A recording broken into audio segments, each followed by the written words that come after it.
એશિયાની સૌથી મોટી ઔદ્યોગિક વસાહત 7 કેમિકલ ક્લસ્ટર એવો અંકલેશ્વરમાં સુરક્ષા અને આપત્તિ વ્યવસ્થાપનને વધુ મજબૂત બનાવવા માટે એક મહત્વપૂર્ણ બેઠકનું આયોજન અંકલેશ્વર ડીપીએમસી ફાયર સ્ટેશન ખાતે કરવામાં આવ્યું હતું.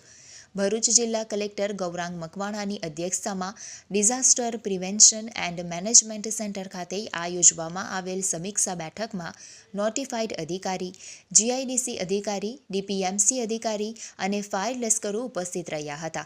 તેમના દ્વારા બેઠક પૂર્વે ફાયર સ્ટેશન ખાતે ફાયર અને આપત્તિ અને વ્યવસ્થા અંગે કામગીરી દરમિયાન ઉપયોગી સાધન સામગ્રી અંગેની પણ જાણકારી મેળવી હતી. તેમજ ફાયર ટીમ જોડે આગ લાગવાની ઘટનામાં કેવી રીતે કામગીરી કરવામાં આવે છે તે અંગે જરૂરી જાણકારી મેળવી હતી. જે બાદ કોન્ફરન્સ હોલમાં ડીપીએમસી દ્વારા પ્રેઝન્ટેશન રજૂ કરવામાં આવ્યું હતું.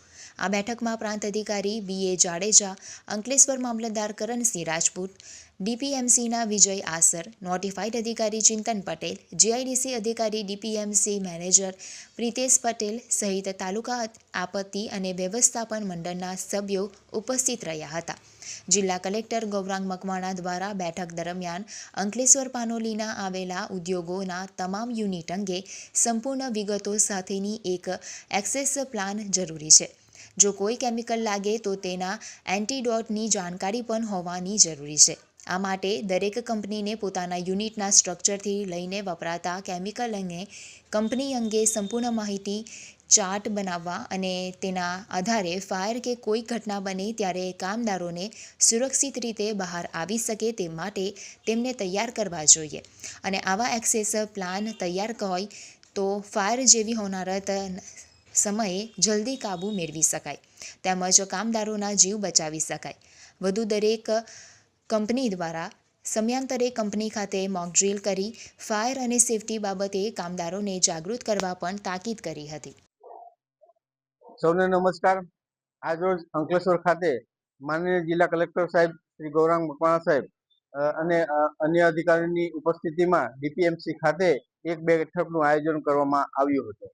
ડીપીએમસી અત્યારે શું કામ કરી રહી છે અને એને વધુ સુસજ્જ બનાવવા માટે હજુ કેટલી જરૂરિયાત છે તે માટે માનનીય કલેક્ટર સાહેબે તેઓ પાસે જરૂરિયાત અંગે સૂચના આપી હતી.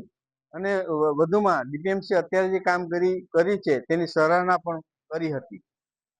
આગામી દિવસોમાં દરેક કંપની અંકલેશ્વર અને પાનોલી જીઆઈડીસીમાં જેટલી કંપની આવેલ છે એ તેઓ પાસેથી એનો જે અસર હોય છે કેમિકલની એ કેટલા મીટર સુધી હોય છે તેના પ્લાન બનાવવા પણ સૂચના આપી છે.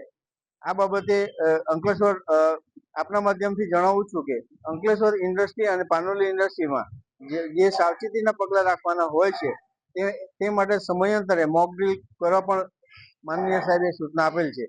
આ મિટિંગમાં માનનીય પ્રાંત અધિકારી શ્રી બી.એ. જાડેજા સાહેબ, ડીપીએમસીના અધિકારી શ્રી તેમજ અન્ય અધિકારી શ્રી હાજર હતા.